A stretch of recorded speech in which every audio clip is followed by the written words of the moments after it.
जय माता दी दोस्तों, आप सभी का स्वागत है हमारे YouTube चैनल में। दोस्तों, आज की इस वीडियो में हम बात करने वाले हैं 17 मई और 18 मई के कुंभ राशि फल के बारे में। ये 2 दिन कुंभ राशि के लोगों के लिए कैसे रहेंगे, इन 2 दिनों में किस तरह के बदलाव होंगे, ग्रह नक्षत्रों का आपकी दिनचर्या पर कैसा प्रभाव होगा, जानेंगे सभी कुछ विस्तार से।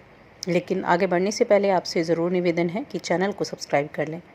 पास में जो घंटी का बटन है उसको दबा दें ताकि हमारी आने वाली सभी वीडियोज़ की नोटिफिकेशन आप तक पहुंच सके। तो चलिए जान लेते हैं इन 2 दिनों में क्या तिथि है, नक्षत्र क्या है और योग क्या बनेंगे। 17 मई की बात करते हैं। कृष्ण पक्ष की 10वीं तिथि है जो दोपहर 12:42 तक रहेगी। उसके बाद एकादशी तिथि लगेगी। इस दिन पूर्व भाद्रपद नक्षत्र रहेगा दोपहर 2 बजे तक। उसके बाद उत्तर भाद्रपद नक्षत्र लगेगा। विषकंभ नाम का योग बन रहा है और सूर्य वृषभ राशि कृतिका नक्षत्र में है और चंद्रमा सुबह 7:15 तक कुंभ राशि में रहेंगे और उसके बाद मीन राशि में प्रवेश कर जाएंगे। इस दिन का जो अभिजीत मुहूर्त है वो है सुबह 11:50 से दोपहर 12:45 तक। देखिए, इस दिन सर्वार सिद्धि योग भी बन रहा है जो कि दोपहर 2 बजे से बनेगा और अगले दिन सुबह 5:30 बजे तक बनेगा। जो ये सर्वार सिद्धि योग होता है ये बहुत अच्छा योग माना जाता है। 18 मई की बात करते हैं। 18 मई कृष्ण पक्ष की एकादशी तिथि है जो कि सुबह तक रहेगी। उसके बाद द्वादशी तिथि लग जाएगी। उत्तर भाद्रपद नक्षत्र रहेगा शाम के 5 बजे तक। इस दिन प्रीति नाम का योग है सुबह तक। उसके बाद आयुष्मान नाम का योग लगेगा और ये सोमवार का दिन है। सूर्य वृषभ राशि में है, चंद्रमा मीन राशि में है।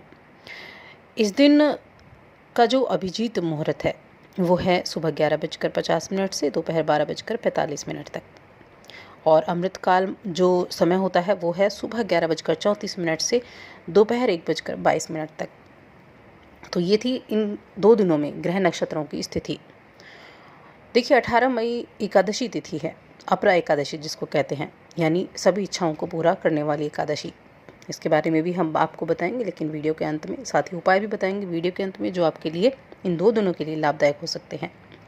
चंद्रमा की अगर स्थिति की बात करें तो चंद्रमा दोनों ही दिन जो 18 मई है चंद्रमा मीन राशि में है, आपके दूसरे भाव में है और जो 17 मई का दिन है उस दिन भी चंद्रमा मीन राशि में रहेंगे, यानी आपके दूसरे भाव में रहेंगे। दूसरा भाव यानी धन का भाव, धन के भाव में चंद्रमा की स्थिति है। तो एक तो मीन राशि में कोई ग्रह नहीं है जो चंद्रमा को पीड़ित कर रहा हो, इसलिए ये स्थिति बहुत अच्छी बनी हुई है। इसके अलावा बाकी ग्रहों की स्थिति देखें तो वहाँ भी ठीक ठाक ही स्थितियाँ बनी हुई हैं, इसलिए इन 2 दिनों के लिए आपके लिए अच्छे योग हम बना सकते हैं, कह सकते हैं। अगर इन 2 दिनों की हम बात करें तो देखिए, ऐसा आपके मन में कुछ लोगों के ऐसे ख्याल आ सकते हैं कि वो अपना घर बदलने के बारे में सोचें। ये सोच सकते हैं कि अपना घर बदलें, किसी दूसरी जगह जाकर ये बसें, ऐसे विचार इनके मन में आ सकते हैं। तो अगर आपको ऐसा लग रहा है, घर बदलने की इच्छा है, तो निराश ना हो। अगर ये बदलाव आप करना चाहते हैं तो ये बदलाव आपके लिए शुभ रहेगा, इसलिए आप इस तरह के बदलाव कर सकते हैं। इस समय आपको अपनी कार्यकुशलता को बढ़ाने की कोशिश करनी चाहिए। इससे अलावा अगर आप नौकरी ढूंढ रहे हैं तो आपके लिए कुछ आसानी होने वाली है, नौकरी की तलाश आपकी पूरी होने वाली है। हालांकि अभी आप अगर अपने काम से संतुष्ट हैं और भविष्य में आपको अचानक नौकरी बदलने की ज़रूरत पड़ती है तो सबसे पहले अपनी खूबियों को देखें, अपनी कमियों को देखें। वो आपके लिए आपकी नौकरी को ढूंढने में काफ़ी मदद करने वाली है। तो स्थितियों को देखकर आपको स्थितियों के अनुसार काम करना है। इस 2 दिनों में पैसा आपके पास आ सकता है और ऐसी भी आपके मन में जो बातें हैं वो उत्पन्न हो सकती हैं कि पैसा कमाना बड़ा मुश्किल है, एक के बाद एक अड़चनें सामने आ रही हैं। व्यवसाय करने वाले लोग जो हैं वो कुछ ऐसे मुद्दों को ना छेड़ें जहां विवाद की स्थितियां हो सकती हैं, वरना आपके सामने समस्याएं खड़ी हो जाएंगी, क्योंकि कुछ लोग आपकी राह में अड़चनें खड़ी कर सकते हैं। प्रॉपर्टी डीलिंग वाले लोग इस समय सावधान रहें तो अच्छा रहेगा, वरना कुछ परेशानी आपको देखने को मिल सकती है। लेकिन आपकी वाणी जो है वो काफ़ी सौम्य रहेगी, आपकी वाणी में मधुरता रहेगी और इसी के ज़रिए आप अगर अपने कार्यक्षेत्र में जुड़े हुए हैं तो देखिए, आप नौकरी जाते हैं तो वहाँ आप लोगों को इम्प्रेस कर सकते हैं। अपनी बॉस को अपनी बातों से इम्प्रेस कर सकते हैं। कुछ ऐसे विचार अपने बॉस के सामने आप प्रकट कर सकते हैं जिन पे आपके बॉस की भी सहमति हो। तो वाणी के जरिए आप अपने लिए मान सम्मान इस समय प्राप्त कर सकते हैं। इसके अलावा सर्वार्थ सिद्धि योग भी बना हुआ है और सर्वार्थ सिद्धि योग बेहद अच्छा माना जाता है आपके काम के लिए, आपके परिवार के लिए बहुत अच्छा ये योग है। और देखिए, एकादशी तिथि भी है 18 मई को, ज्येष्ठ मास की अपरा एकादशी, और ये बहुत ही शुभ एकादशी मानी जाती है। इस दिन व्रत करने से, कुछ उपाय करने से आपके ऊपर जो कष्ट चल रहे हैं उन सभी कष्टों से आप दूरी पा सकते हैं, उन सभी कष्टों को आप मिटा सकते हैं और सुख, सौभाग्य, समृद्धि की प्राप्ति कर सकते हैं। देखिए, ये एक ऐसा व्रत है जिस दिन भगवान विष्णु की पूजा के साथ साथ लक्ष्मी माँ भी प्रसन्न होती हैं और अपने भक्त के घर को धन धान्य से भर देती हैं। तो ये एकादशी का दिन आप ज़रूर इस दिन विधि पूर्वक पूजा पाठ करें। कैसे करना है आपको? व्रत रखते हैं अगर आप एकादशी की तो बहुत अच्छा है, अगर व्रत नहीं रखते हैं तो भी आप इस एकादशी के सभी जो पूजा पाठ के नियम हैं उनका पालन ज़रूर करें। आप इस दिन सुबह ब्रह्म मुहूर्त में उठें, अपने घर की साफ़ सफाई करें, इसके बाद स्नान करने के बाद स्वच्छ वस्त्र धारण करें और घर के मंदिर में भगवान विष्णु की जो प्रतिमा है या फिर फ़ोटो है उसको, या कैलेंडर है, उसके सामने एक घी का दीपक जलाएं। इसके बाद जो भगवान विष्णु की प्रतिमा है उसको अक्षत, फूल, मौसमी कोई फल हो या नारियल हो या मेवा हो, उनको अर्पित करें। विष्णु जी की पूजा करते वक्त एक बात का ध्यान रखना चाहिए कि तुलसी जी के पत्ते ज़रूर रखें, क्योंकि बिना तुलसी के पत्तों के विष्णु जी की पूजा अधूरी मानी जाती है।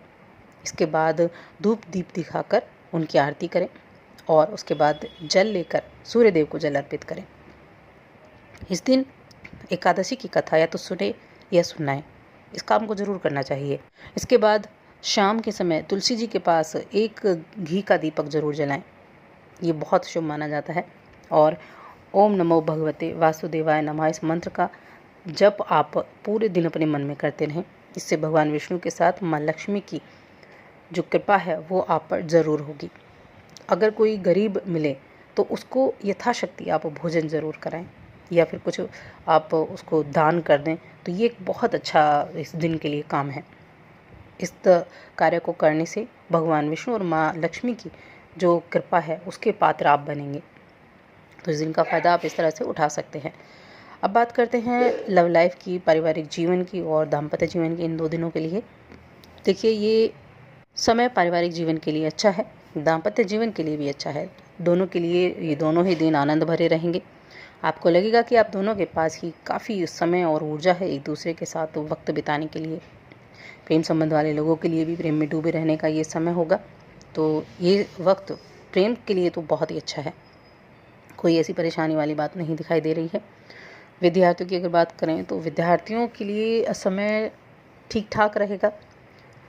ये यानी आप एक सामान्य आपके लिए पढ़ाई के लिए ये वक्त रहने वाला है।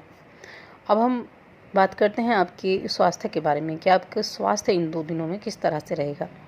तो देखिए, एक तो आपको ऐसी छोटी छोटी बीमारियों से बच के रहना होगा, जैसे कफ हो गया, कोल्ड हो गया, तो ऐसी चीज़ों से बचकर रहना है, ध्यान रखना है अपने आप को किस तरह से आप शुद्ध रख सकते हैं। अच्छे तरीके से हाथ धोएं या किसी भी वस्तु को मुंह में न डालें ताकि आप बीमार पड़ सकें। शरीर के अंदर जो चीज़ें नुकसान करें, संतुलित भोजन करें। तो स्वास्थ्य के प्रति समर्पित आपको रहना होगा। जितना आप स्वास्थ्य के प्रति सचेत रहेंगे उतना अधिक आपको अपने आप को स्वस्थ आप रख पाएंगे। तो सभी नियमों का पालन करते हुए अपनी किसी भी छोटी छोटी बीमारियों से बचने का प्रयास ज़रूर करें, कि कोई बड़ी ऐसी परेशानी नहीं दिखाई दे रही है।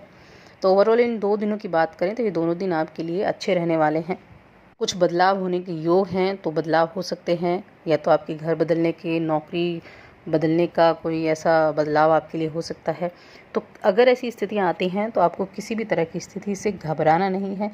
धैर्य से काम लेंगे तो उतनी ही आसानी से आप इस तरह के समय से निपट सकते हैं, और धैर्य घबरा कर काम लेंगे तो आप ऐसे जो समय होते हैं उनसे निपटने में नाकामयाब रहते हैं। इसीलिए आपको धैर्य से काम लेना होगा, सभी कुछ आपका आसानी से हो जाएगा। कुछ अच्छे बदलाव भी देखने को मिलेंगे जो जीवन में खुशियाँ लेकर आएंगे, और कुछ बदलाव ऐसे भी हो सकते हैं जो आपको परेशानी में डाल सकते हैं। तो दोस्तों, और अधिक ऐसी जानकारियों के लिए चैनल को सब्सक्राइब कर लें और हमारी इस वीडियो को लाइक और शेयर करें। धन्यवाद।